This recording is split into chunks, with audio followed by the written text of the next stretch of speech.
we're quite off topic. Yeah. Well, I mean, what else is new?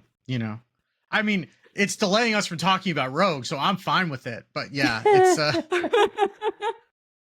Well, hang on.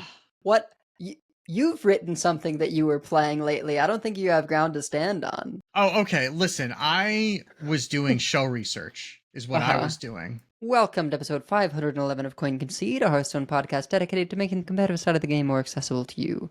It is Thursday, August 21st, 2025, in the evening. Coming to you from Nomergon, Ohio, it's me, Edelweiss. From North Rend, Massachusetts, we have Wicked Good. Hi. From Teldrassil, California, we have Megasa. Hello. And from all around the world, we have you, dear listeners. This week's episode is brought to you by our producers, Number Theory, Crash, Beef Squatch, David P., Jeremy T., Bottlecaps, Grumpy Monk, The Burger Club, Kirk Regan, May, SSJ5 Goku, NY Kiwi, Spine, Proby1, and by our patrons of the week, Highball Warrior and Michael Devine. You can go to patreon.com/CoinConcede to get perks like a thank you at the top of the show, bonus post-show content, early access to new episodes, one-on-one coaching sessions, and help support the show in the process. If you'd like to support the show but cannot do so monetarily, please consider leaving us a 5-star review on your podcast feed of choice, as it always helps other people find the show. So, quick announcement for the rest of Life and Ladder. We're going to be doing signups for the Concede listener series, opening up on Monday, August 25th, and the series will begin on Monday, September 1st. So that's when you will be assigned your opponent for the first week. It's a fun, low-stress way to experience competitive Hearthstone in a sort of more flexibly scheduled best-of-3 conquest.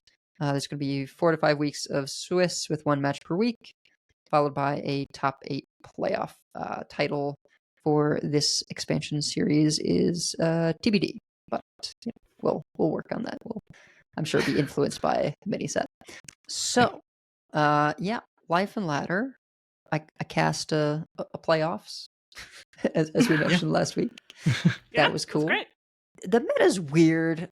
I don't know. Like, it's one of those where I feel like there's a bunch of stuff that's fine, and so it's like hard to get a sense of what to play. I think the issue is like there's not a ton of new stuff. Like the one like new deck is the Quest Warlock, right? Yeah. And that's okay. I had some good games with it, but there's a lot of matchups that feel sort of meh. I don't know. I just have a weird relationship with the game right now, but I did have a crack at brewing something up again and landed on something that is weird, but it was fun. I don't know. I went 12-7. It's a Death Knight. It looks like your typical Death Knight, I suppose, except when you realize that the 7 drop, because it's an Elise deck, because everything is an Elise deck, is Insidious. So if that tells you what this deck is trying to do, that basically is it.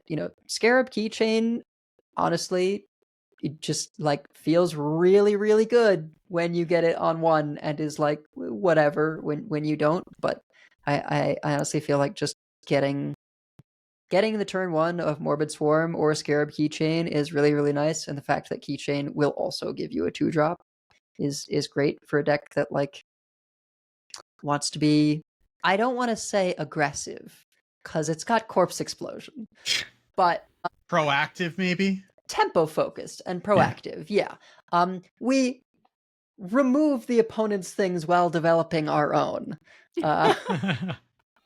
And that's becoming a classic meme. It's been around so long now. Yeah. And so, leeches are great for that. Dreadhound Handler is great for that. Staff of the Endbringer is great for that. Elise has all kinds of stuff. I've got 1 copy of. Initially, I had Creature of Madness, and I was like, nah, that's not really working. And I wanted to put Orbital Moon back in for Nomelia, but I didn't want like Nomelia to be the only target, so I added Tindral Sage Swift, and that's been nice because if you put Taunt Reborn Lifesteal on Tindral Sage Swift, that is sometimes similarly a Reno effect as the Nomelia. And that one, to remind people, is deal 1 Death Rattle, deal 1 damage to all enemies. If it's your opponent's turn, deal 4 instead.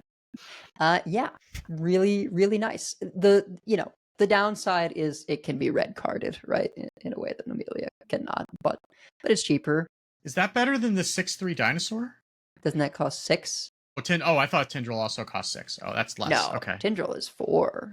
Oh, okay. Yeah. That makes sense. Also, we are blood unholy runes, so we can't fit the okay. Stegodon. There is a Stegodon list, but this is a different Oh, I list. ran into it, so I know that there was. It was very annoying. I have not. So yeah. It's just it's an aggressive leech list, which does mean that like if you don't kill them in time, you're gonna lose the value matchups, and you've just got to be okay with that. But it is great for them to be like, I'm sorry, you just played Horizon's Edge? What? And like sometimes you use it for clearing, but a lot of times I sort of specifically I will forego refreshing Horizon's Edge just to make sure that it does the 3 damage to their face at the end of my like clearing things. Treat it, a little bit more as a this is 15 damage to your face kind of thing than this is like value that clears a bunch of stuff. And it's great. Foam Render's in there, and Shaladrasil is the 8. So it is my version of what we're going to cover in Explanations, which is Fyrakk Rogue. Speaking of, Nagisa. Yes. Well, and I will note for the listeners, we do have the list for Edelweiss's deck in the show notes, as well as I will make sure that the sign-up link is in the show notes. So if you are curious and want to play Edel's list, and maybe we'll get a sample size and it'll show up in HS Guru, the link is actually in the show notes, as well as the deck string. But yes, I was playing Fyrakk Rogue.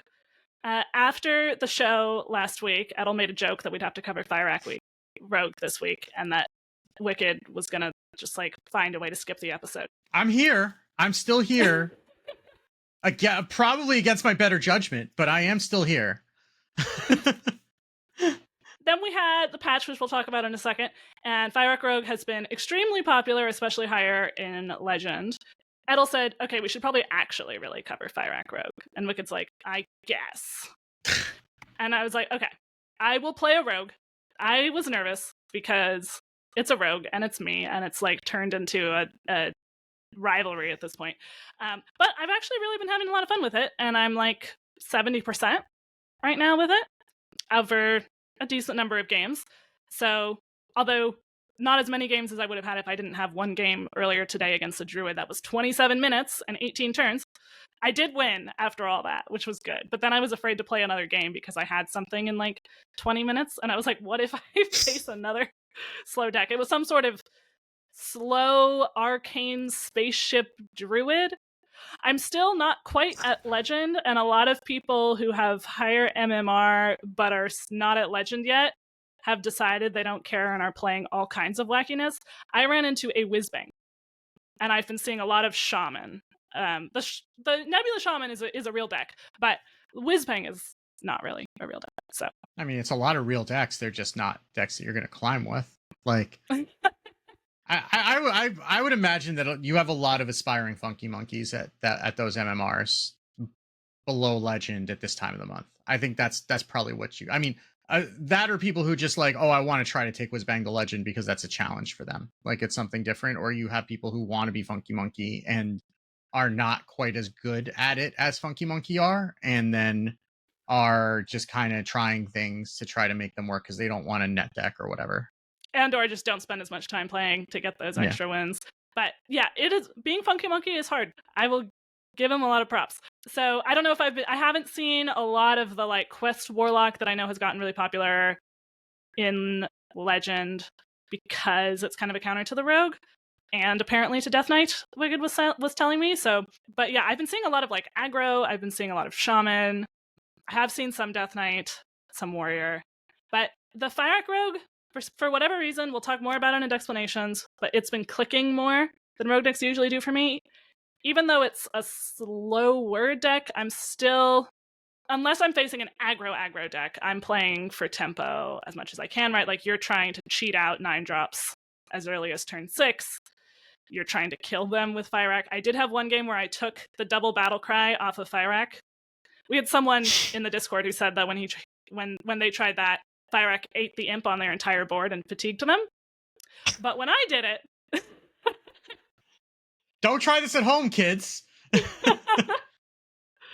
got very lucky, apparently, because when I did it, I killed my warrior opponent from 30. I also drew a bunch of cards, but it was turn 6, so I didn't care that I drew a bunch of cards. And they were dead, so I didn't care. It was risky, but I had to YOLO it. I'm sorry. You said turn 6 from 30. Yeah. What on earth did this cast? I can find the replay.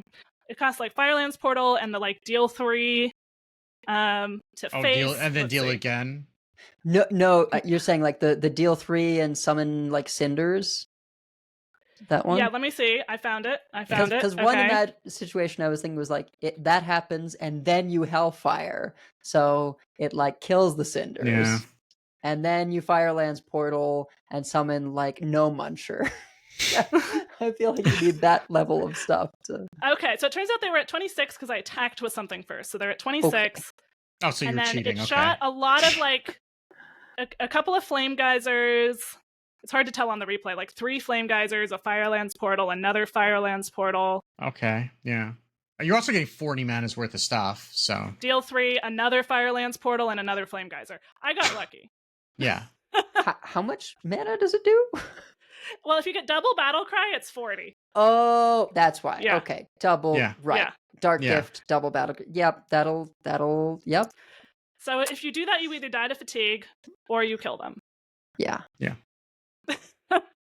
So do it if you want the content. Some people have Fyrakk in the Nebula Shaman. I guess just because all else fails, you're like, well, we're gonna shutter this, and one of us is gonna explode. Just if you want maximum craziness, I can totally see that.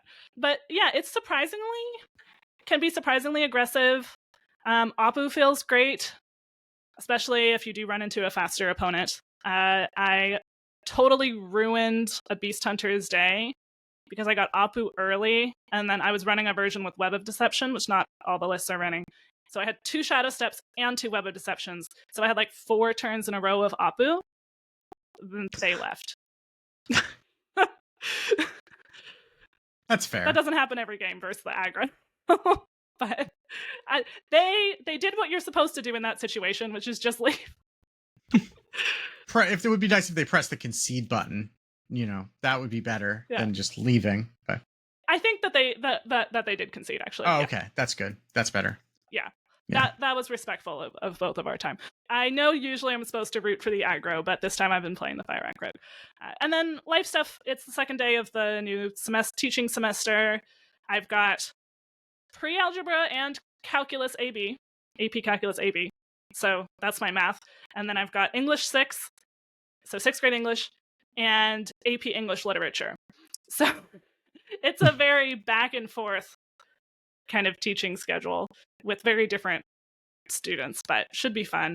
I'm looking forward to it, and I'm anxious about teaching English literature because there's a lot. I didn't know that I would be teaching this until very recently, because that's how the one-on-one teaching works. They just like tell you like 2 days before, by the way, you're teaching AP English literature, but you haven't taught before.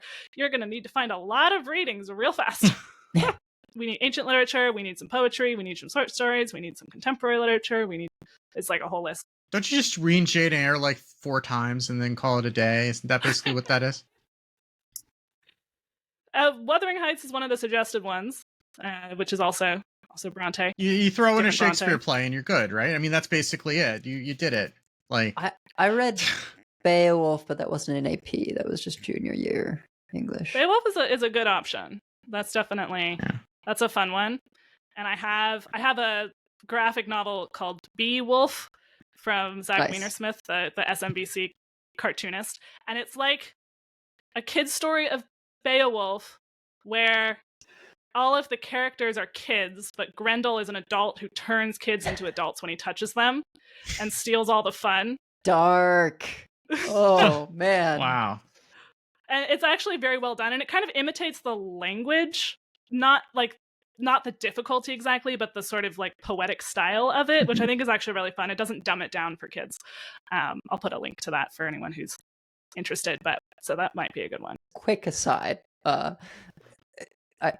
distinctly remember, and I don't think this was a good thing for my teacher to have done, but it benefited me. Sometimes he would just do stuff for extra credit, and so he read a passage in the Old English of Beowulf, like original Old English, right? And was like, if anyone can guess what this is, you get some. Now, maybe it wasn't very much extra credit. Being the Catholic in the room at the time, I have since converted to Judaism. I recognized that it was the Our Father. But yeah, it was like a fun moment at the time that I now look back on like, yeah, that probably should not have been an extra credit thing. That's like deeply unfair. I got a 7th grade history teacher just loved me because we were doing a mock trial of Galileo in 7th grade history. And I was the prosecution. I was Bishop somebody. Ooh. My mother, who was totally anti-religious, I will point out, but she still has like her old Bible. So she found the passage that they used against Galileo. And I like quoted it. And everyone was like, aren't you Jewish? I'm like, yeah, but I do my research. Yeah. It's like, well, the Bible's still important to the Western literature, guys. Western civilization. Don't have to. Anyway, we're quite off topic. Yeah. Well, I mean, what else is new? I mean, it's delaying us from talking about Rogue, so I'm fine with it. But yeah, it's Well, hang on. What you've written something that you were playing lately. I don't think you have ground to stand on. Oh, okay. Listen, I was doing show research is what I was doing. Well, okay. So I wanted to prove to myself that the quest mage was bad. I successfully did that. Yeah, me too. Because there was a list that I forget. Maybe I saw that like Zeddy was posted that he got to legend with it. I don't remember, but I know that I've seen enough of it at like 1,000-ish legend that I'm like, okay, let me try it. I'd already gotten myself down to a 40% win rate with the rogue. So I'm like, I'm looking for something different anyway. And then, maybe I'm cursed. Or maybe the deck is bad. Or maybe both. It could be both. But my first game with it, I played a Yogg in the box. This is the spell quest mage that also runs the Protoss spells, by the way. So that you get the armor out of them. So I played a Yogg in the box, which is a thing that you can do because you're not running minions. And it played Quasar for me. And shuffled my hand back into my deck. Yep. And then I did that again, then I played a Relic of Kings later on in the game, and I ended up having 2 Quasar again, and then I conceded. Or maybe I ended up playing another Yogg in the box and played another Quasar. I don't remember. It was a long game, and I was already upset at that point. But I Quasar'd myself multiple times, or ended up finding myself having to play around Quasar, which I was very upset about. Because, like, you either are taking Quasar off of the Relic of Kings, or you're letting it Quasar you. And I don't want to do that when I don't have a way to take advantage of it. And even, like, when it worked, it didn't get over the line anyway. So I'm like, okay, I might be playing this poorly, but also I kind of want this to be bad. So it's fine. See, right? You gotta get the sequence right. It needs to cast Wheel and then Quasar. Oh, okay. Yeah. I mean, also, all of my burn inevitably targeted my own face every single time that I played it off of the weapon. Like, every single time. If there was a target for it to go for, it would just find my face. It was amazing. It was like I was like getting like thrown pies at as it like in like a 60s like clown show or something. It was ridiculous. I will say I am more surprised to hear that you got that played off box. I mean, obviously it's possible, but yeah, since you're discovering things like Quasar Wheel show up a lot more in the Relic, I do almost wonder if the deck would be better without the quest, but no one's trying that, right? Like if you just played Spell Mage because Yogg box is good right now, I hate to accept that, but just looking from the couple of times we saw it over the weekend and just in general times I've seen the mage, it feels like the quality of spells in the box right now of like 5 and up is pretty high. Yeah. And like the quest, you don't even really need the quests at the end of the day. It's, I mean, the thing the quest does for you is like when you play hidden objects, then it basically just plays all the secrets for you. Like that's the biggest thing out of it. But otherwise it's like it's kind of whatever. And the occasional relic cast, right? But sometimes it's a double-edged sword. Yeah. So. I did ended up switching over to the Quest Warlock, and that's been very good. I mean, I've been seeing a lot of Death Knight where I'm playing, and it dumpsters the Death Knight because they just do not have a way to deal with that much value over the course of the game. Like, they just can't clear enough of the boards, and the Corpsicles also give you enough damage over the top, especially with the Naga. Why am I blanking on the Tidepool Pupil? Thank you. I don't know why I'm blanking on. Oh, I know why I'm blanking. I'll tell you why I'm blanking on that in a minute. So I was able to sometimes get 3 Corpsicles in hand and just keep chucking them at the opponent. I mean, you have to have enough corpses to be able to do that, but sometimes you just save them up and just throw them all at one turn, and then you don't care that you're not getting them back. It takes a while because I've found I'm very good at getting Death Knight down to like 2 health and not killing them. And then they inevitably play a Ziliax, or they play an Airlock Breach or Vampiric Blood or whatever, and then you have to do a whole bunch again. But eventually you get there. It's just you just have enough value that you're able to just keep putting on the board. The other matchups are a little bit more dependent on what you get offered early and how quickly you can finish the quest, which is not always up to you. But the Death Knight is pretty much, I don't want to call it a free win, but it's because it's possible to lose that matchup, but you can, it's hard to lose it just because you have so much value, and they're trying to run you out of value, which you're never going to once you've got the quest done. I had a whole lot of life this week because we just dropped my daughter off at college today. And I've been up since like before 6, getting ready, and then basically loading up the van, driving it the 45 minutes to the school, unloading the van, and then setting up an entire dorm room in the 3 hours that we were allotted, which we did. It involved assembling IKEA furniture, and the IKEA furniture won. But yeah, it was, I mean, so it's been a hell of a day today. I'm still kind of like, my wife and I, because like the twins had like doctor's appointments and work, so they were with my parents. So it was just like, and we didn't have room for them anyway, because we had to fold down the back seat of the van and then take out one of the second row seats to have room for all of her stuff. Wow. So like, even if they were with us, even if they weren't like with my parents, like they weren't coming with us anyway, because there was just nowhere for them to sit. But yeah, it was so my wife and I were just kind of driving back like, when did we get old? Like it just occurred to me that like that, you know, I don't actually know how much stuff one would move to a dorm room in college, because I didn't do that. I just, the like one semester, maybe it was a year that I lived in the Theta Chi house.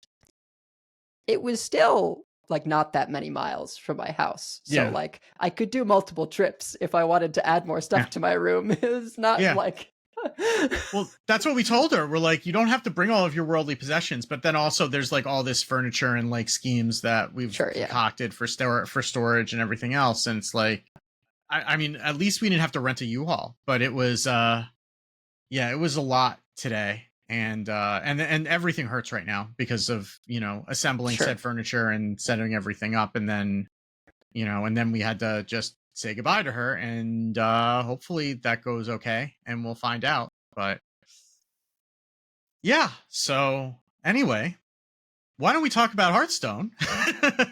Yeah.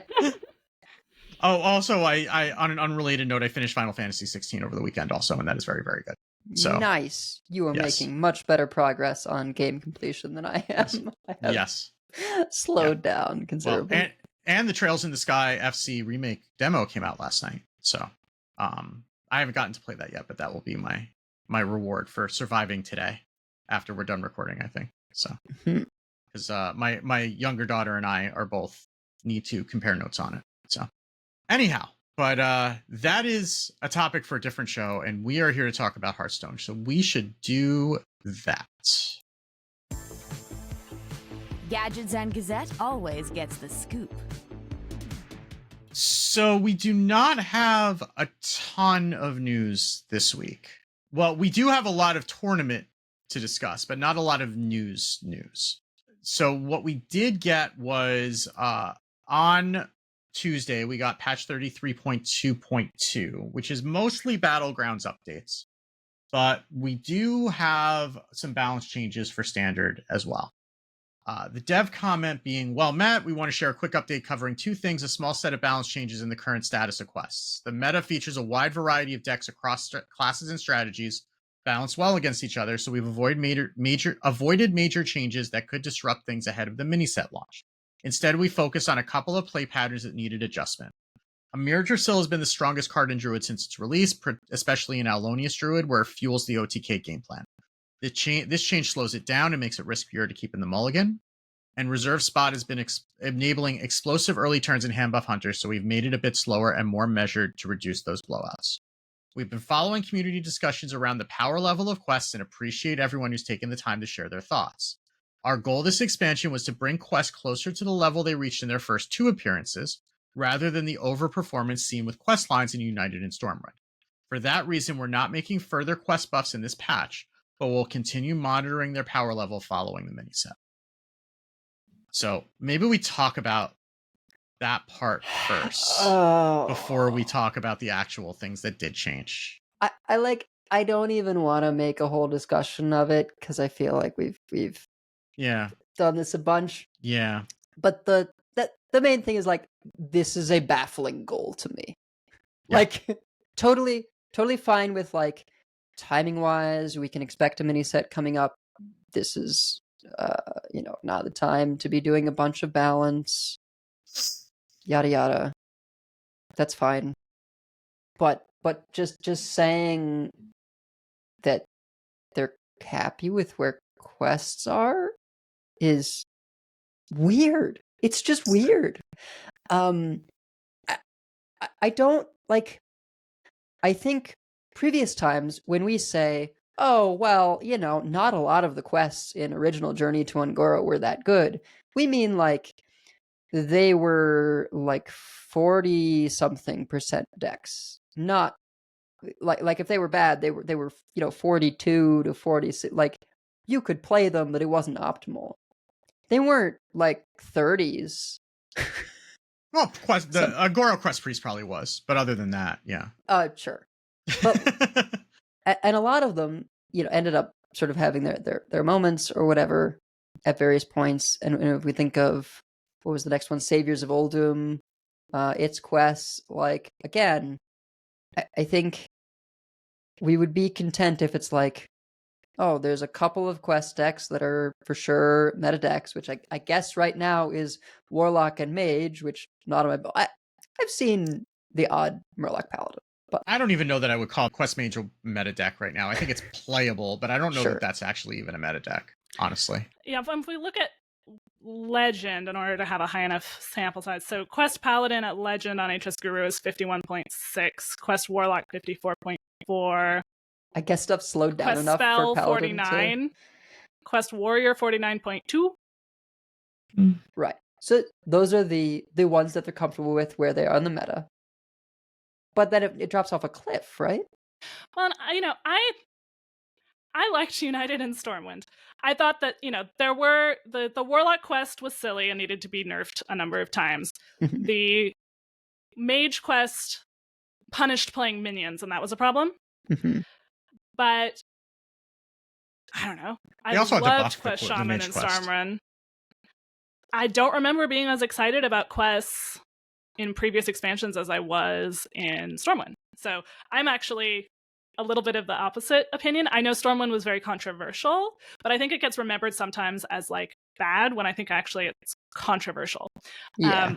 Because there's a lot of people who loved it too. I can understand not wanting to stay away from that, but yeah. I think that there are a number of, like, there is a pretty balanced meta. There are quite a few things that you can play. It's always narrower at top 1K, but across most places, there's, like, in Legend, over 50%. There's Aggro Demon Hunter, Cliff Dive Demon Hunter, Big Spell Mage, Quest Warlock, Beast Hunter, Wilted Priest, Fyrakk Rogue, Aggro Paladin, Starship Warrior, Starship DK, Nebula Shaman, Armor DH. I wish we didn't have so much armor, but that's always what I think. Yeah. Protoss Rogue, Quest Paladin, Heron DK, Mech Warrior, Protoss Priest, Alonius, Control DK, which I guess gets listed separately, I guess without a starship. So, like, there's definitely classes that are missing there, but I can understand not wanting to rock that boat right before a mini set, but it does feel like it would be nice if more of the new cards. Like, there are some new cards making those things, Well, but and let's not forget that, like, quests are kind of where they want them apparently after a couple rounds of buffs, right? Like, Yeah. but barring the Paladin quest, like, all of them released really, really subpar.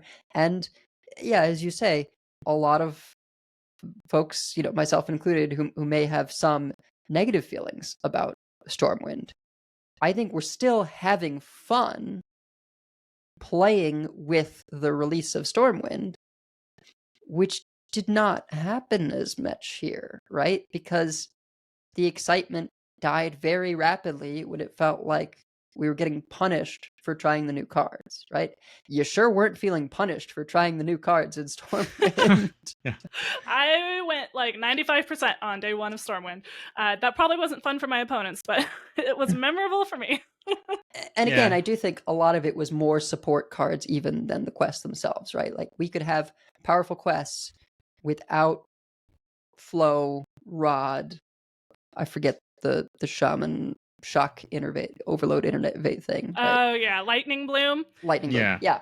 That did deserve a nerf. Yeah. We could have the quests, you know, same power level, but without those, and it's a different ballgame. So to me, it sort of feels like a little bit of a misdiagnosis of, like, what happened in Stormwind, and a misdiagnosis and an overcorrection. Yeah. I mean, also, what I remember from United to Stormwind isn't quests, it's Garrett Rogue, but that's neither here nor there. Yeah. Yeah, I'm lucky I was playing at low enough ranks that my opponents didn't know how to play Garrett Rogue, and so I just would wait for them to mess up when I faced them. I'm sure that was frustrating at higher levels. There was other non-quest silly things going on too, with like the Shadow Priest with a Lucia but aggressive. That was silly. That was. Yeah. I got to Legend with it for the first time, but I got nerfed the next day, and I was like, yeah, this needs to be this needs to be nerfed, because Lucia aggressive was silly. Yeah. I mean, I'll point out a couple things, right? One, they did a balance patch in 32.2, which they don't normally do, right? Like, they don't normally do balance patches in content patches. They don't normally do balance patches for standard in Battlegrounds content patches, right? Right. So, like, we already got this balance patch that we would normally be getting around now for standard. Yeah. And so that's one thing. Another thing is that this time last year is when they buffed Tsunami.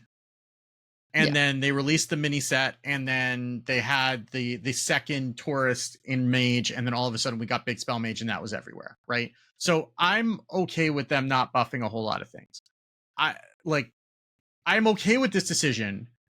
I almost wish they would have just foregone a balance patch already, said you got it in 32.2, wait for the mini set, rather than doing anything. The only, like, what they're doing really is just doing the thing for Emerger Soul that they should have done a long time ago, and doing the thing for Handbuff Hunter that I don't know why they didn't do it, because they were nerfing all of the other decks that do the same thing, that are just the quote-unquote scam decks, and they left Handbuff Hunter alone for some reason. So fine, whatever. They're cleaning up, it's fine.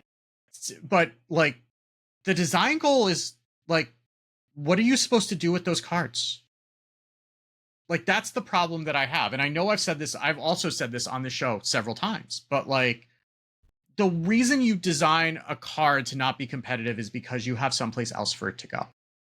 Legendaries are offered to you once, maybe twice in Arena. With the first pick, and then sometimes if you're playing Underground, then you'll get another 2, right? So 3 per run. You're not taking a quest with your second and third legendary roll Right. in Underground because you've already built your deck a different way and you're not going to have enough support for it, right? So like really it's a 1 per run thing. So you're not designing quests for Arena. If it's not landing in if they're not, these power level is not landing in standard, it sure as heck is not landing in Wild. Well, So it depends on the quest. Yeah, I guess. The priest one actually is pretty solid in Wild, right? Because there's a lot of cheap holy and shadow spells to do. So like certain ones can just get better from having, you know, more resources to be able to complete the quest more rapidly. But some of them, it's like, well, but the reward's not good enough or too hard to play, right? Like, I think the Demon Hunter one, the reward's good, it's too hard to play. The Death Knight one, the reward is very disruptible.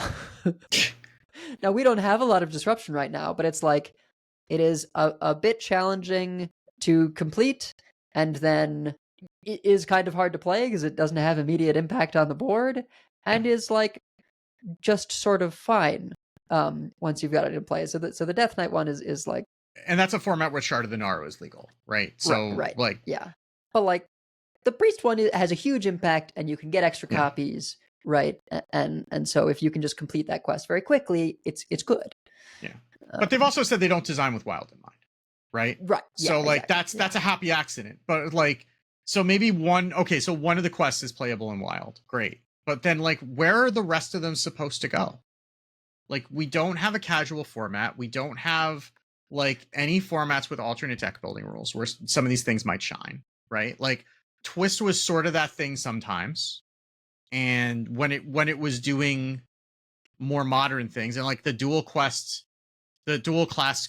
Tavern Brawl is kind of a good example of that, but that was a 1 week event and that's over. What is someone supposed to do if they open up the Druid quest?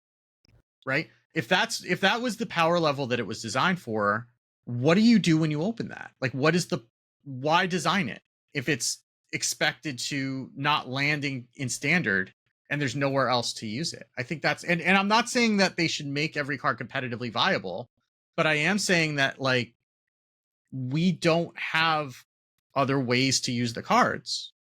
And so everything has to hit in standard because that's the only place that the cards exist. Yeah. And I have no idea like where things start in initial and like what all happens in final, right? The process is pretty opaque to us. But it feels like flavor and vibes and all of that good initial stuff and ideas of like what stuff can do has largely been really, really good. Yeah. It has just been that final has felt a little bit all over the place in terms of, I mean, even in keeping with sort of ostensibly their mission, right? Their design goals, right? Like low was very obvious to everyone that it's like, well, this is inconsistent with everything you've been saying. But then the quests didn't hit. And it's like, well, you would much rather the quests be giving the experience that Low did. Because, like, they're what everyone's excited about. They're in all of the classes. I mean, Low was problematic in terms of, like, play experience, but I'm saying power level wise. Like, but they shot high. Yeah. Right. Yeah, they shot high. Yeah. I would rather they shoot high on, like, all the quests and not, like, this one thing that very clearly it's like, well, you're shooting high, but if it hits, like, this sucks. Like, this is miserable against. Whereas the play experience looked good for a lot of the quests, but then just not powerful enough. Yeah. So, yeah. Yeah. And I guess the reason that I'm saying that is because I'm also looking at like, and again, I know I'm bringing up Magic again, but like the Final Fantasy set in Magic is kind of similar, right? Where they're designing for flavor, and like the flavor is amazing when you like have played the games and you look at what the cards are doing, and the cards are doing what the things do in the game, right? And that also isn't hitting its standard. But that set isn't a failure because you have other places to use those cards, right? Because you have the ability to, you know, you have things like Commander, you have just other formats that people can do. They have a limited environment that's designed around the set in particular. And that set is one of the most successful sets of all time, even though they're also having a problem in standard right now, where they basically have one crack card that's pushing everything out of the format. But we don't have that luxury in Hearthstone because you have to code all of those alternate rule sets into the client, and they've been backing away from that for whatever reason, whether it's too much upkeep or it isn't perceived to be bringing in revenue, even though it probably is by giving your cards more value. But, when you're looking at just, a cost of benefit analysis, justifying that to like a finance person or whatever, and they're looking at all this time you're spending on a mode that isn't monetized, aside from, you can also use your cards here, then that's something that is going to go, right? I don't know what the answer is, but this feels like a problem that needs to be solved, because we've had this for 3 straight sets, and you can't design 150 cards to all hit in standard simultaneously. It's not possible. So there has to be some sort of a solution to this, but I don't know what it is. Yeah. Anyway, yeah. But we should probably say what the actual changes are. Yeah, we have beaten this horse to death, so let's talk about the actual changes. So the actual changes are pretty straightforward, all things considered. So Amir Drasil is going from 4 mana to 5 mana, and Reserve Spot is going from 3 mana to 4 mana at the end. The hand buff hunters, that's it. It makes the beast hunter just so much better than the hand buff hunter at this point. You might as well just play beast hunter, which is quite a good deck, by the way. If you enjoy that, it's a different style of deck, so it might appeal to different people. The beast hunter without the hand buff stuff is good. Hand buff is just kind of strictly worse at this point. That really messes your curve. And the part of the deck really was like, the deck had other stuff to do, but part of it was being able to start getting in that damage early, and some of the win percentage just came from sometimes you get a blowout. You could, there was a great game, we'll talk about the playoffs in a second, that World 8 had, where he got all of his big stuff cleared as a hand buff hunter and still managed to eke out the win. So you could do it, but like it brings down the percentages. Amir Drasil, it looks like, Druid's still doing okay. I should see what that did to the mulligan. I mean, it does hurt it quite a bit, because that the Alonius deck was, to at least to some extent, relying on the extra card draw and the extra mana in order to get there, and like delaying that by an additional turn does hurt it quite a bit. Just slowing that effect down, and also because now not only is the first effect hitting a turn later, but all the second and third activations of the location are also hitting a turn later. So now those are on 7 and 9 instead of 6 and 8. So that also can be just enough time for something to get under it. Past day, it's still a mulligan outlier, Amir Drasil. Yeah. It's still by far the best, but it definitely slows you down a turn. Yeah, it should be worse, right? Like, and if that was the thing that was propping Aulonius Druid up, then Aulonius Druid shouldn't be a deck in general, so that's fine. So, yeah, I mean, that's, if it's relying on like a one of in the deck in order to win that you can't tutor for, then fine. It did bring it down from an 11.5 mulligan impact to a 6.7. Okay, that's more reasonable. I mean, that's more reasonable. Good cards are allowed to be good. So, yeah, that's a reasonable improvement. But yeah. So anyway, go dust your copies if you haven't already. You can always recraft them if you don't use the dust, as usual. But do make sure to do that. So that's that. Also, just a quick reminder, you will get a reminder if you are playing on any platform, but the Amazon App Store is closing imminently. And if you have only ever played on Android in the Amazon App Store and you have not linked your account to a Battle.net account, you want to do that, because you're probably going to lose everything if you don't. I'm not sure of what exactly is going to happen, but because I'm an iPhone person, but also the pop-ups that I keep seeing are extremely like scary looking, to the point that I have to remind myself that I'm not using the Amazon App Store whenever I look at them. So yeah, make sure that you've linked your account to a Battle.net account if you have not already. You will get warned repeatedly as long as you are playing the game, regardless of whether you're playing it on Android or not. Because I got this on my PC today. I'm like, what is happening? Okay.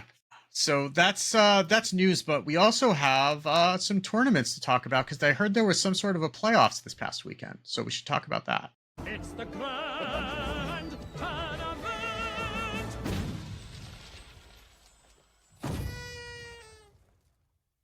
Yay, my segment. So, yeah. For those who don't recall, whatever, we had playoffs. It was a single day of broadcast, but all day. I think it was like 18 hours or something. Started with APAC, then moved on to EMEA, Europe, whatever, and then Americas. So, yeah, I missed most of APAC because I was sleeping. And I specifically requested, hey, can I not have the first 5 hours so that I can sleep? Because then I'm going to have to be on the whole rest of the day. And so luckily I was granted that request. The regions were pretty interesting. There's always some differences between sort of regional preferences. A lot of times, this isn't always the case, but a lot of times it is said that APAC region has more aggressive stuff. And that seems to be true. At least compared to EU and Americas. They had a couple of Protoss priests, Imbue priests, a couple of Drunk Pallies, and an Aggro Pally, 2 Discover Hunters, 2 Hand Buff Hunters, and a Beast Hunter. And then Cliff Dive DH, Aggro DH, Armor DH. And then sort of the main fare of the event, I think, was Fyrakk Rogue, Alonius Druid, DK, and then sort of building around and Quest Warlock, although there wasn't as much of that in APAC. There was a Quest Warlock, Starship Warlock, Mill Warlock. Miguesa has wonderfully put links for all these things in terms of link to Aegis Gurus. You can see the lineups people had. You can see the Battlefy link for the bracket, and then also a link to the stats, which I feel like I don't remember Battlefy doing this before, themselves, but it's pretty cool. You can see sort of per region, right, per event, what the stats were by class, and yeah, for instance, for APAC, there was not a huge standout thing, but Rogue 51%, Hunter 51%, Death Knight 51%. It's what happens when everyone's good, right? The top 3 decks are 51%. Oh, sorry, Paladin coming in at 52%, but with far fewer games. And Mage is 63%. Mage, I'm sorry. Might be looking what? at. Oh, I didn't hit show more. Yeah. Mage is 63%, but with 30 games. I guess they high rolled. I don't pretend to understand. I mean, there's a couple of 100% matchups there. Again, very small sample sizes, but it looks like it was able to beat up on Priest and Shaman at least a little bit. Yeah. I mean, look, the Quest Spell Mage does have a fair number of control tools. Yeah. But at any rate, yeah, you can take a look at the win rates, see sort of the matchup breakdown, have the full numbers of percent out of how many games, which, as you can see, is very important. Do we think Mage is a 63% win rate deck? No, we do not. You also don't get a sense here. Sometimes the best decks were targeted, right? Right. Or banned, unless they were targeted. So this doesn't have this is not adjusted for bans. Yeah, and nobody was banning Mage, I'm sure. Yeah, nobody was banning Mage. I'm sure people were often either banning or kinda sorta targeting Rogue, right? Rogue or Alonius Druid. At least it seems like in this region, since people brought Paladin, right? And Paladin is sort of a way to do that. But yeah, just in terms of people, we have qualifying from Asia. We have Photon and Tobika. From Europe, we have Phil Feel and Nightmare 14. And from Americas, we have Kevin Schmidt and McBanterface.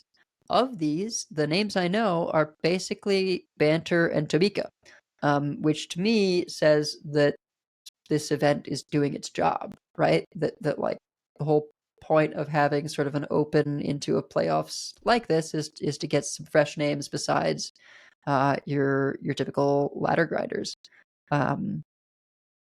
And the quality of play, I mean, I mostly only caught Americas, but I'm sure this was true for the other regions as well. The quality of play was really high, even among players who, it was their first time on the scene. Shout out to World 8, friend of the show and co-host of Vicious Syndicate, who got almost all the way there, up to the semifinals, and really played very well. If you want to understand how to play aggro, about hour 15, World 8 semifinal versus Peter Winter. Definitely kind of an aggro lineup, played very well and it's always helpful to get it where you can see both sides and you have the commentary from Edelweiss, from Pocket Train, who had a lot of great insight to bring. Yeah, I cast a bunch with Pocket because we overlap schedule-wise more than the others. Yes, he's still in the UK. He just stays awake on America's time. He's on UK esports time, which is a different time zone. Yeah. Yeah, I guess it's worth mentioning that like the people who didn't, like, there are two people who we were not familiar with who qualified from Europe, but like the next 4 slots down are Dizdemon, Norwest, Edra, Rekvam, who are Europe all was people who, stacked, right? I mean, obviously, everyone's good to have made it into this thing, but yeah, the folks who like we predicted coming out of EU did not. And similarly, like Maxi got beat in round 1 of the top 8 for APAC, right? So these things happen. It was great having Pocket on, since he has a little more familiarity with a bunch of the players, right? He's in the trenches with all of them, so he knew who Photon is and some of these other folks.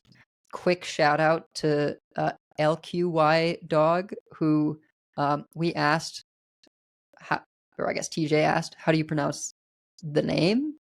Like, is it Lucky Dog? Because I was like, oh, it's obviously Lucky Dog. And he was like, oh no, that's just like my initials, but I like that. That sounds nice. So,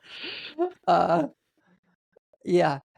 Highlight for me definitely was casting World 8, given that like we did a coaching that was basically like me consulting on lineup, and he was like, this is where I'm kind of at, building around Handbuff Hunter. I feel comfortable in these matchups.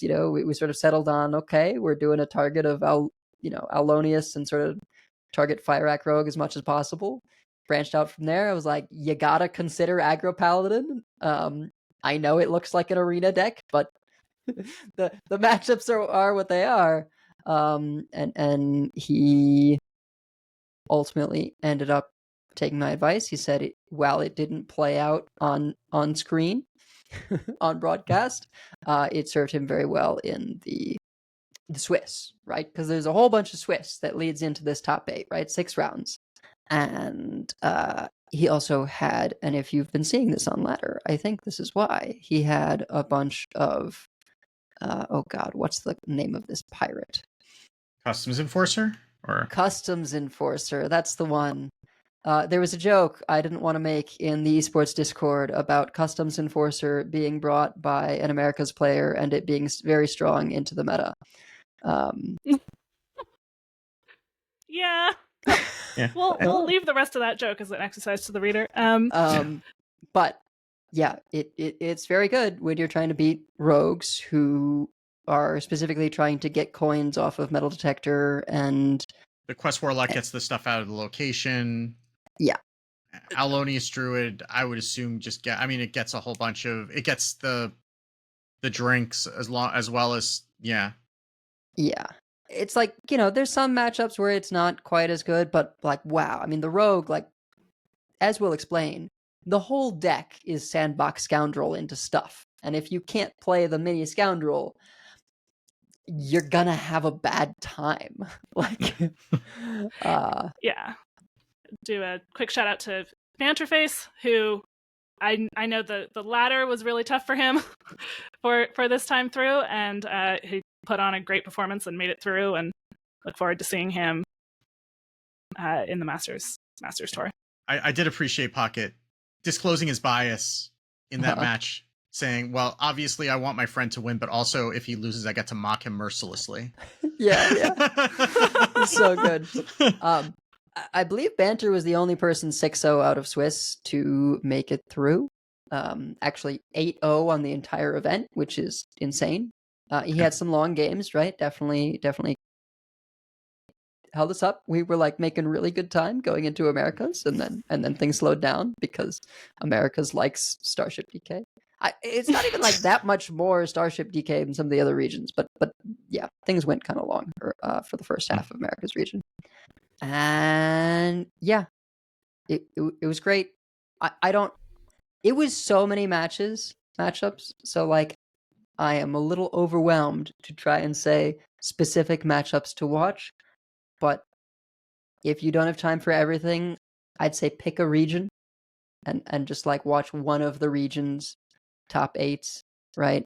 Whether that's just the one you know more players in or whatever. I think all of them have fantastic moments, and yeah, watching esports is a great way to sort of like learn stuff yourself and to just see people playing the game at the highest level. It's super fun. I didn't actually check like what our viewership looked like over the weekend. It was, when I was watching it, at least for Americas, it was around like 3,500 whenever I checked it, which was, I mean, given that there was barely any promotion of the event and there were no drops, is a pretty respectable number. I mean, I know that like the regular like championships usually get about 20K. So, I mean, it's also not a championship. So it's it's an intermediate round. There were no drops. There was minimal promotion. 3,500 is still pretty good for especially for the first time that they're doing something like that. And particularly since it's like split up among the 3 regions, right? So like if people are just interested in one of the regions, you're splitting your viewership over this super long period instead of saying like, well, we've got 10 hours of everyone at once. Yeah. So yeah, we were telling Derek, make sure to measure it in terms of like viewership over the whole event, not. Yes, that's an important way to do it. And one thing that you can do if you want to watch some of the VODs, which are now on YouTube as well, I think that'll stay longer than the Twitch one. Just kind of change the time until you see like a deck that you like, right? And then see how they're playing it. Really, you can kind of pick anywhere, and it'll probably be an interesting match to watch. So, or listen for your favorite casters. Even just the amount that I watched, I'm like, I have trouble knowing specifically like which games, but that's because there is a lot of good games to choose from. So, yeah, I got to try out playing host role a bit because I was paired with Pocket, who we were not going to make be host role. I guess if you have to cast with the former world champion, then yeah, I suppose you should. Then I don't get to be the analyst. Yeah, I guess that's fair. Yeah, it was fine. I didn't screw it up too bad. But anyway, you did great. We have still got a Decksplanations for you here. The deck of the tournament in a manner. Fyrakk Rogue. So.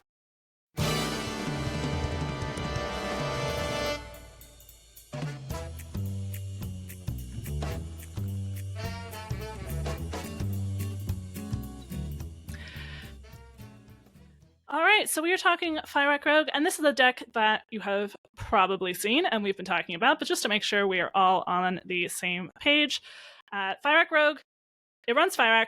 It also runs a bunch of other expensive legendaries. This is a little bit Wallet Rogue, I will say. There are a lot of legendaries. They are mostly safecraft legendaries. I would say the only one that doesn't see...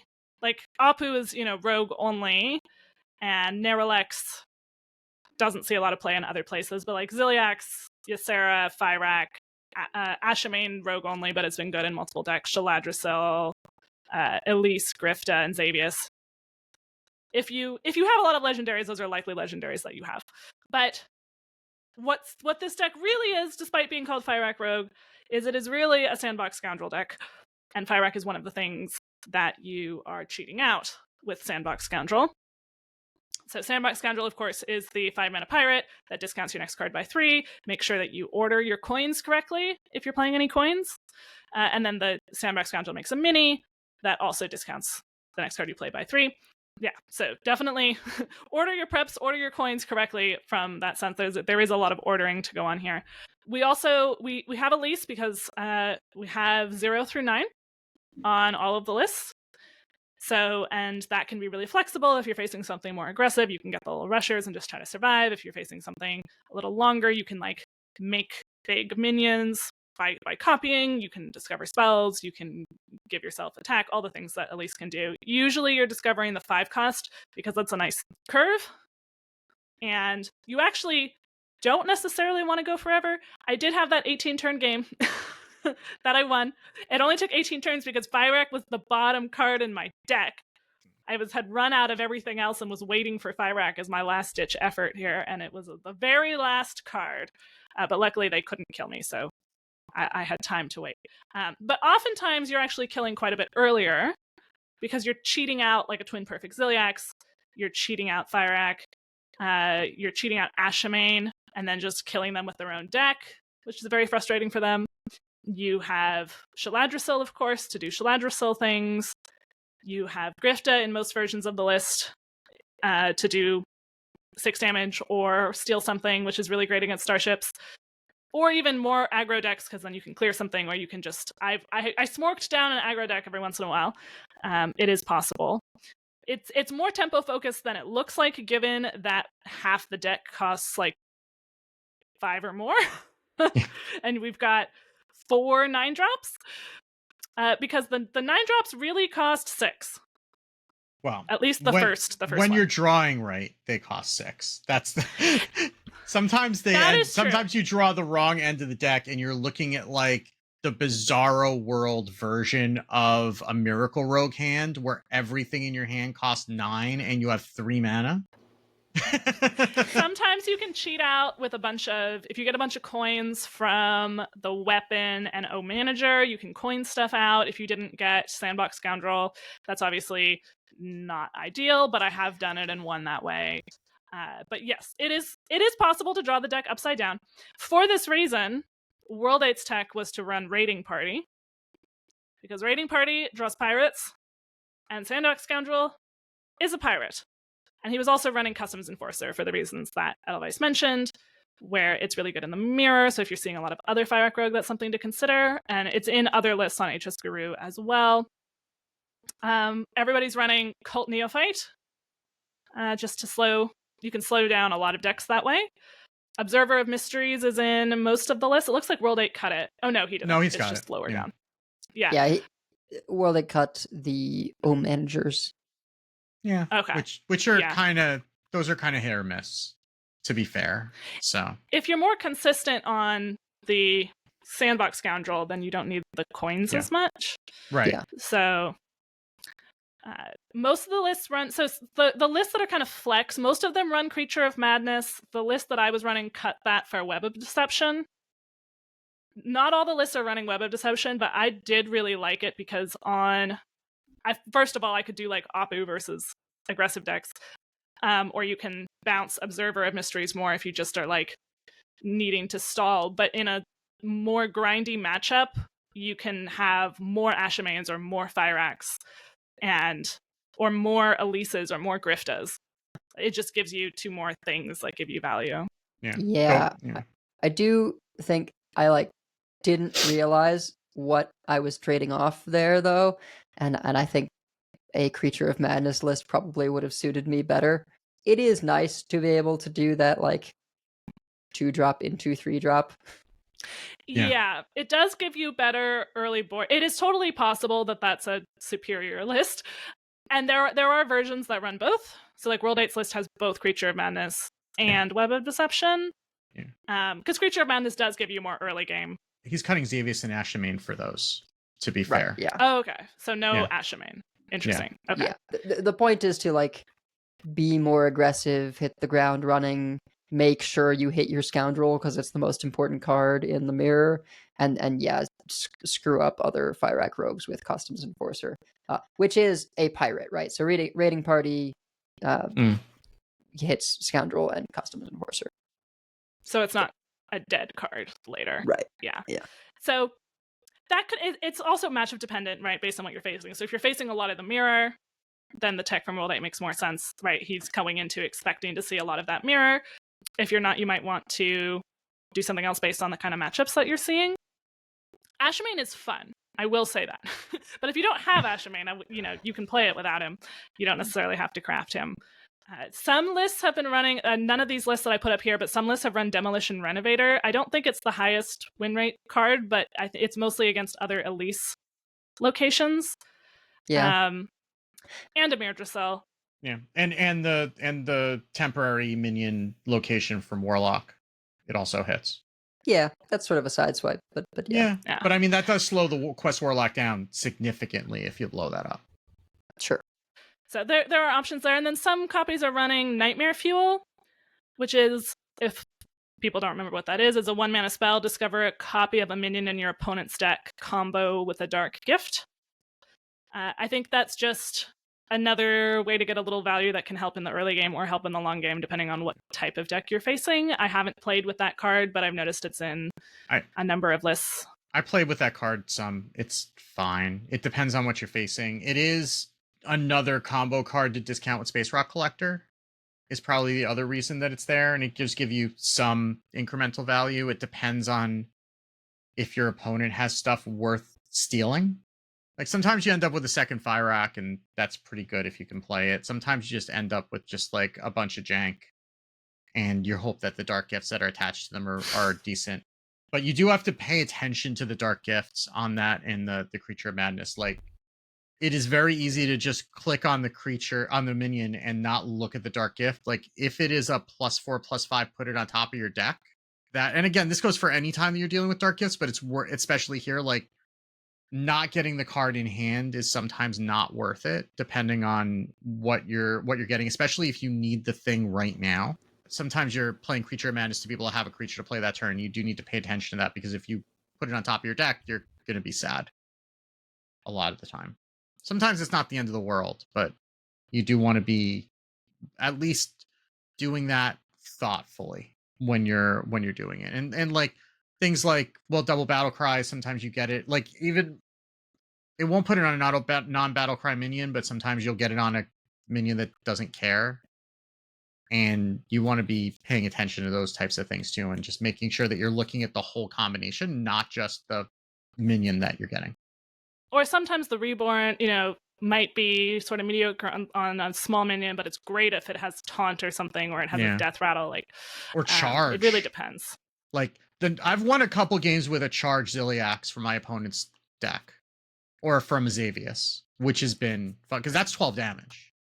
Yeah, right? I do think dark gifts are the thing that can make copies really good off the Elise location, right? Like in general, the rogue copy is not actually what it's going for, unlike a lot of the other Elise decks. But there are certain dark gifts where 5/5 copy, 10/10 copy is phenomenal. The Reborn with enchantments being one of them, right? Because whatever thing had that tag, if you're summoning a 5/5 or 10/10 copy of it, it will revive as a 5/5 or 10/10 copy.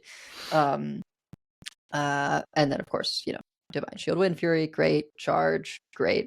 So I feel like, yeah, with sort of that mode of Elise location in particular, the dark gifts play very well, and you want to be mindful of that. And actually, that is a good question on what are you generally looking for with the Elise location? It is matchup dependent. Yes. And it's also situation dependent, not necessarily just matchup dependent, because it depends on like where you are in the game too. Yeah. Like if you're behind, a lot of times you're gonna want 6 armor and 3-2-1 rushes, right? But a lot of times it's like first one is what do I need, right? So even if you're between two things that you kind of want, like what thing do you need that it is like okay on its own, and then based on what you got on the first one, what pairs nicely with it, right? Sometimes you just need 6 armor, and then you'll take what you can get on the second one, right? Because you're gonna need that 18 armor. Sometimes you're like, well, I'm gonna need, these rushes. I will say, like, the Discover a Spell, the fact that you get it discounted is quite huge, right? So sometimes you get an extra Shaladrisil, which is crazy when it's discounted by 4 or whatever. Yeah. And it is rare that I take the Death Rattle, right? But there are times where it's like, well, I have to kill them. I think we have a bad matchup into Quest Warlock, but I do find that, like, if you can get an Elise location down early and you do have the Death Rattle one, you can sort of keep that last charge in reserve for when you need to punch through all their Reborn taunts, right? Because I sort of imagine the way you win against that Warlock is you stick a stealth minion, you play a corrupted Shaladrisil, and you buff up that stealth minion, use your location to maybe buff its attack, but, Death Rattle, like, clear the way, right? Use the Corrupted Dream, clear the way, and you just have to kill them from 30 in one turn. I feel like that's kind of what you have to do, because we're not generally fast enough to kill them before they get the quest unlocked. I was sometimes able to. Not if they are as fast as they can be on the quest, and I think, but the matchup is not actually like on HS Replay at Legend. Fyrakk Rogue is 47.6% into Quest Warlock. Yeah, it's not terrible. That's only a little bit unfavored. Sometimes you can rush them down if they're not like at their fastest speed. Right. Other times, you hope that they don't get a million taunts, or you sort of plan for how am I going to push through. If you have like a mini Neralex Fyrakk, and the Fyrakk is a good Fyrakk, or Shaladrisil or stuff like that, then that can give you some options. But it's not nearly as unfavored as it can feel like. There's also a lot of variance in how quickly the Quest Warlock can get the quest going. Like sometimes they just draw all the things that say, oh, like the questing assistant that deals 3 damage to something, and the thing that discounts the quest by 2, and they don't draw any of the things that either generate temporary cards or draw cards out of the deck and make them temporary, and then they're just kind of sitting there like trying to play arena commons until they can draw something to make them temporary. Because like when it doesn't have the quest online, the cards that are in that deck are very mid, and it's really only the fact that you're playing those cards to get the value of the Fell Beasts every turn, and at that point those cards are just thrown into the Rift anyway. So like if they have to actually play those cards for longer than average, then you're probably just going to be able to beat them no matter what. Our worst matchup is actually Cliff Dive DH. That makes sense. They hit us in the face really hard. They hit us in the face pretty hard before we can beat them usually. It's 42% at Legend and 33% in top 1K for us as a matchup. I guess in top 1K people really know how to play the Cliff Dive DH. It's kind of impressive because people get better at the Fyrakk Rogue too as you go up, but some of the matchups were a little bit unfavored against like Pain Demon Hunter, Aggro Paladin, but only slightly, Quest Warrior, but only slightly, Elemental Mage, which it doesn't have a sample size at higher ranks, but at lower ranks is totally a deck, by the way, if you feel like playing it. Those are some of the matchups that we don't want to see, but again, unless you're at higher Legend and talking about Cliff Dive DH, we have nothing that's like oppressive. Some of our good matchups, Protoss Priest, Nebula Shaman, Quest Mage, we're about even into Death Knight and Beast Hunter and Protoss Mage. We're good into Druids. good into armor DHs, yay. Not hugely favored, but it's overall, again, especially if you're not playing at top legend, like a pretty solid and even matchup spread. And that was one thing that I liked about it, was that there weren't a lot of times where I felt like, oh, I have no chance here, and if the quest warlock gets the perfect draw and you don't, then but that's true in a lot of matchups, that if they get the perfect draw and you get a bad draw, then that's just tough. Yeah, I think that was the big reason for its popularity in the tournament. Obviously, pro players like Rogue in general. But yeah, it's one of those decks where it's like, it's just generally pretty good, and most of its weak matchups are not that weak. It has a decent amount of draw with Dubious Purchase, and Apu's actually draws a couple cards and then another one when he dies. And I guess that's really your draw, but those are a decent amount of draw. You've got Xavius, Grifta in a pinch. Fyrakk often draws you cards. Elise can get you card draw spells too. Yeah. I often found I was having to clear stuff out before I played Shaladrosol, rather than hurting for cards, unless you get a bad draw early. You can, rogue decks in general are like this. You can just have a hand of like, what is this? But when they come together, then it works really well. And it's fun to piece together. Every game is a little different on what your win condition is. That's why I haven't been really clear on like, and then you win when you do this, because it really is dependent on what you've drawn and what the matchup is. Sometimes you win just with Ziliax. That stabilizes you and then presents some counter pressure. Sometimes if you're playing Ashimane, you win with Ashimane. Shaladrosol can do a bunch of damage. Grifta can do some damage. Fyrakk can actually do some damage. And if they're a slower deck, you're kind of trying to either, if you think you can win early, because you got the Scoundrel early, you're getting them down on 6, you're running like Creature of Madness, and you got a good 3-drop from that. Sometimes you can just smork them down. If they're hitting their armor already, it's going a bit later, then you're like, how am I going to get the maximum value out of my cards? And the most amount of damage out of my cards. Do keep in mind that a lot of the really grindy decks run Kill Jaden. We've had this for a while, but I still forgot that today. I managed to win anyway, but I was like, they're going to be fatigued now. No, they have Kill Jaden. I don't have Kill Jaden. Well, that's why you have to discover it out of their deck and give it a dark gift, and then you have a Kill Jaden. That is true. Or a Bartender Bob also is another way to get a Kill Jaden in those matchups. That is also true. I wonder if anything is hard running Bob. Bob is not really in this deck, but you can get it from them. That is absolutely true. Yeah.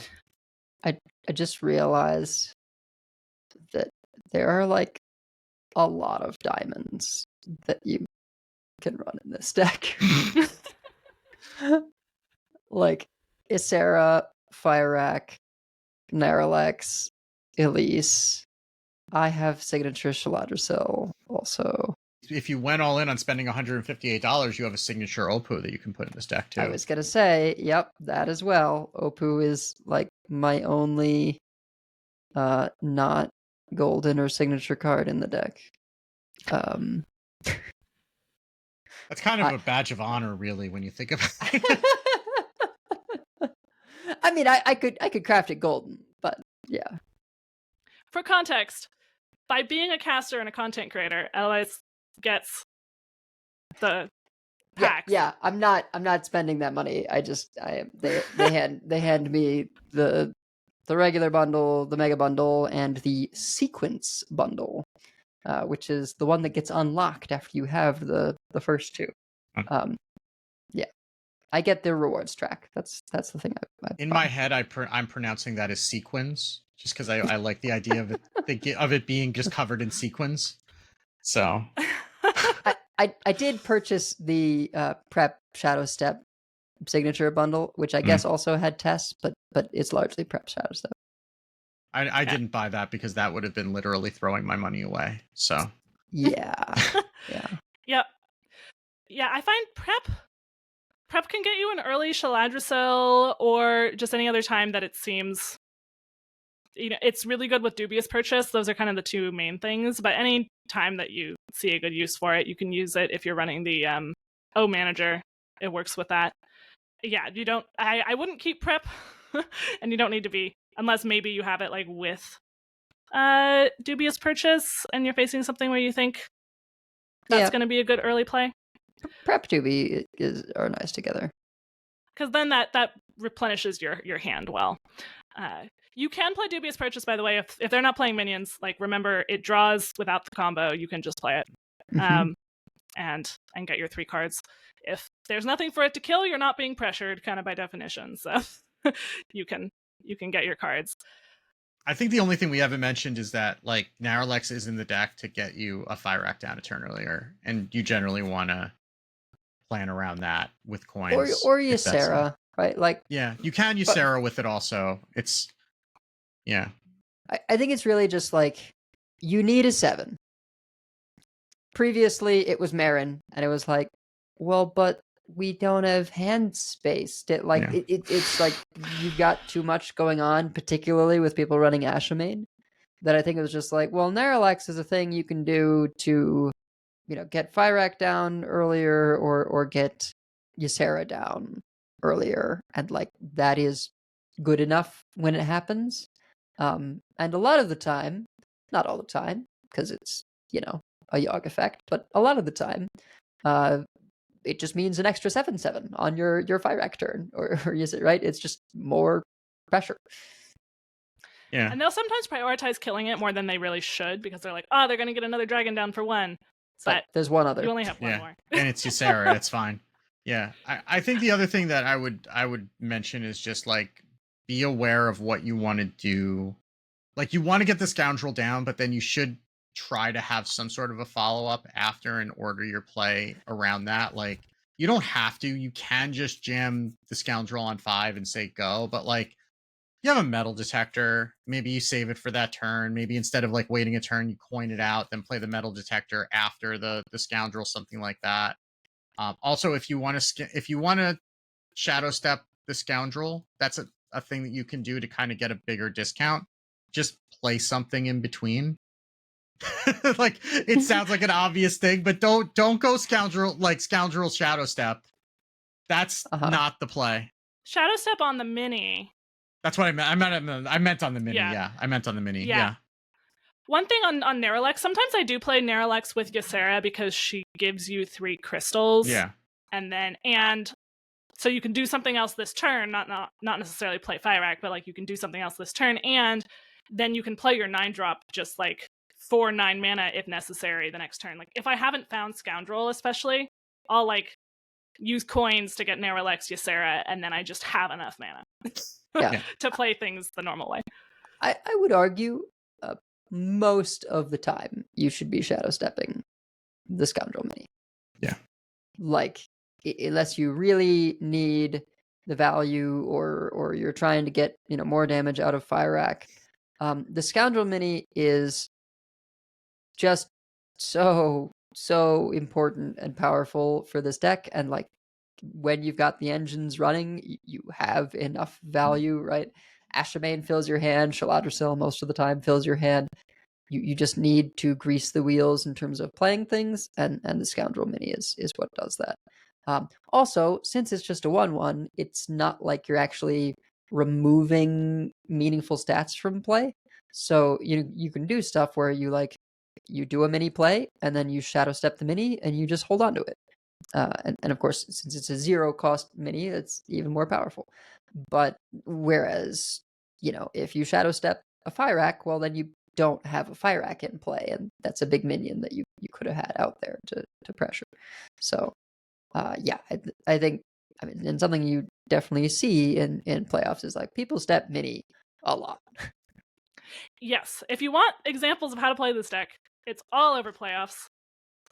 Go anywhere, you'll find it pretty quick, and it's a good example of how to play Fyrakk Rogue in a lot of different kinds of situations.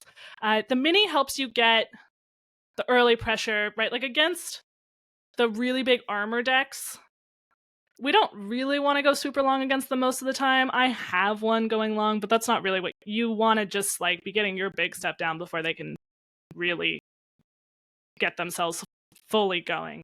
They can have some armor. You can deal with quite a bit of armor actually, but we're still the beatdown in that matchup generally. So the mini really helps you like chain your big things. So you might like play the 5-cost Scoundrel on 5, coin, mini, a 9-drop on 6, step the mini, play another 9-drop on 7 with the mini, right? Like it helps you sort of keep a chain going.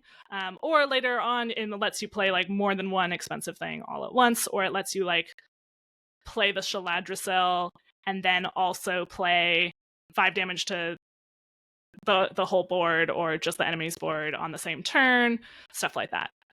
So it can really accelerate your game plan. And I think part of what makes this deck both fun and difficult to play is that it always really depends. Usually, how can I cheat out the biggest stuff as soon as possible? As a rule of thumb, is a good way to be playing it. Yeah, I think that the exceptions you'd want to be looking at are like Cult Neophyte getting stepped against like a Quest Spell Mage would be very good just because it makes their entire deck more expensive for the most part. And Observer of Mysteries is really powerful when it's being played repeatedly against a Protoss Priest going into their turn 5 because they really, really want to play Resuscitate on 5 and they can't do that into a potential Counterspell or Ice Trap. There's no scenario where they don't have to test with a spell first. So doing that into the Resuscitate turn can, especially if you're doing it repeatedly, can buy you a lot of time against a Protoss Priest. I want to see, what was I facing that I won today just by stepping Observer? I've been a little more liberal with my steps because I was also playing Web of Deception. And Sure. Web of Deception is better to put on an early thing because, especially if you have prep, because it still leaves stats behind, unlike Shadow Step. But I was able to just, I think it might have been a Paladin. They couldn't play their Crusader Aura. They didn't want to attack with things in case they got explosive trapped. One thing, they probably should have played a little more aggressively into the secrets and just seen, sort of made them have it, right? Because sometimes they actually weren't the secrets that they were afraid that they were. But I was able to win versus somebody by doing that. Yeah. I think the tendency into that also is just like, well, they're going to go away in a turn anyway. I'll just wait. And then, yeah, it will go away, except that it's going to come back the next turn and the next turn because you didn't do anything about it, right? So... there was a game here versus a Warlock where I got the Ziliax out on 6 without having played Scoundrel, even though I had 2 in my hand because I just had that many coins. I'm not quite sure why I did it that way, but it worked out. Okay, Scrooge McDuck. On 6. I think I drew the Scoundrels at the end, and I really wanted to prevent them from getting their quest done, so I kept playing Neophyte, which was making it hard for them to do things. But anyway... there is a lot that you can do with this deck. Ordering, like I said before, pay attention to when your discounts are. Generally play your coins first, like count your mana, play your coins, then play stuff. Then you can't accidentally coin concede because you did it in the wrong order. But if it's going to be a turn where there's a lot of stepping or there's discovering, or especially if you're playing Ashamain, like, don't wait till the rope to start playing. Especially if it's Ashamain. There can be a lot of actions in a turn. This is not a Miracle Rogue, this is not a Cycle Rogue. There's not that many actions generally compared to really crazy rogue decks, but there still can be a lot of things going on. So you don't want to wait too long. And Fyrakk takes a while to resolve. And you often do need to see what happened before you can do the next thing. So you don't want to wait super long on a turn before you play Fyrakk either, because you need enough time for it to finish happening. Except for that time when I had the double Battlecry Fyrakk, because there was nothing else I was doing. Yeah, you weren't doing anything else that turn what. anyway. You just take your hands off the keyboard and just pray to Yogg at that point and just wait to see what happens. Exactly. So yeah, overall, I don't know. It's not a deck that's going to click with everyone, but I've had more fun with it than I have generally with rogue decks. So, and Edel, who more often enjoys rogue decks, also enjoyed it, although not as much as her Fyrakk DK, which doesn't run Fyrakk. Because calling it tempo DK has baggage. Yeah, this is I think I like this rogue because it's surprisingly tempo, but it has quite a robust late game plan as well, and it's not playing as many cards in a turn as a lot of tempo rogues often do. And it's also generally playing the cards in the deck. Like you have I mean, there's some RNG, but you generally have an idea of what to expect, as opposed to some other rogues that have just been like 52 card pickup. It is not Casino Rogue, but there is a lot of variation if you like decks where every game's a little different, but you still, there's a lot of options through Elise, but you can be pretty sure you're probably going to get more or less what you're looking for. Same with like Grifta. Ashamain, you're getting random stuff from their deck, but you know what they're running in their deck by the time you can play Ashamain generally, unless they're whiz-bang. Like I ran into, or just something weird. I killed them before I got to Ashamain in that particular game. So yeah, there's a lot going on, but it's not totally random. And I think that's a nice balance. Yeah. It is very popular at Top Legend. I think because Top Legend people love Rogue, and it's strong. And except for Cliff Dive DH, to some extent, Quest Warlock, it doesn't have like huge counters. I guess Cliff Dive DH is a huge counter if it's 33%, but so you might be sick of running into it over and over if you're playing at that level. Playing at 10x, but not in Legend, I haven't actually seen that many mirrors. The mirrors are silly. The mirrors, there's a lot happening in the mirrors.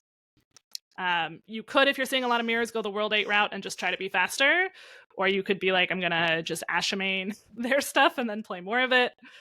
Kind of whatever type of play style fits you. Yeah. Any other last words on Fyrakk Rogue? No, I think that'll about do it. So, we have many folks we'd like to thank. Check out our thanks section on the website at Concede.com. You can also find our contact info, our show notes, and our Patreon information. You can monetarily support our show at patreon.com/Concede. Join us every week live by following us on Twitch at twitch.concede.com. Subscribe to us on YouTube at youtube.com/@Concede. Join our community chats in our Discord at discord.concede.com. Write into our email at coinconcede@gmail.com. Follow us on Blue Sky at coinconcede. And if you'd like some CC swag, head on over to our shop at shop.coinconcede.com. I am going to coinconcede to Exotic Mango for their coinconcede to me on ladder earlier today. And then also to World 8 for taking my advice. I'm always nervous about such things, and I'm like, oh no, I don't want to be the reason that you don't do well in this tournament. But even though he had some pretty bad luck, if you go look at the VOD, I really think he played the best of his ability, and really just like luck was not with him on that semifinal match. But I think he had a good lineup into the field, and I'm glad he was willing to take a chance on my advice. I will concede. First of all the players and all the casters, playoffs was a lot of fun. I feel like I am odd as a teacher doing this. I actually want to concede to the admin at my school. They have been great this summer and this year. And we have a new admin person who's a teacher from the school who's now been promoted to an admin position, and he's great and really wants to listen to all my ideas about what we could do with the curriculum. And they do a great job helping us work with parents so that it doesn't always have to be me, and backing us up with that. There are things about the structure of the school that can be a little frustrating, but I think that they're really been as helpful as they can be given the structure of the school. And also, best of luck to Wicked's eldest in her freshman year of college. I'm also going to concede to her because I've said this.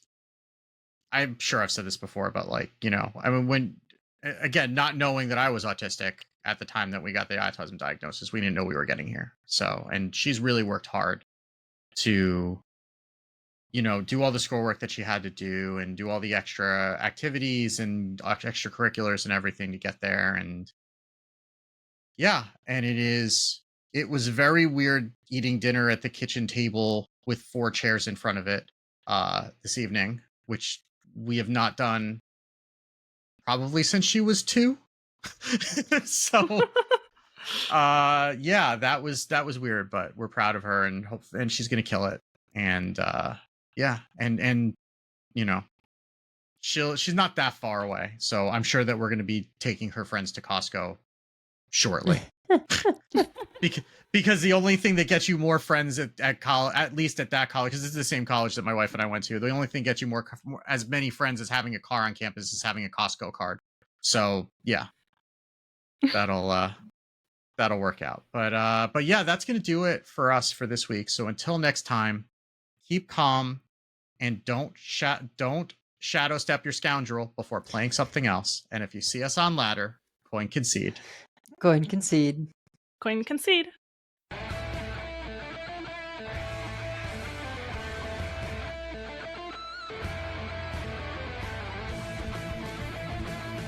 All life must end. I yield for now. I concede. Well fought. I concede. You win this one. The victory is yours. You have bested me. I give up. You win this one, friend. You win this time. I choose death.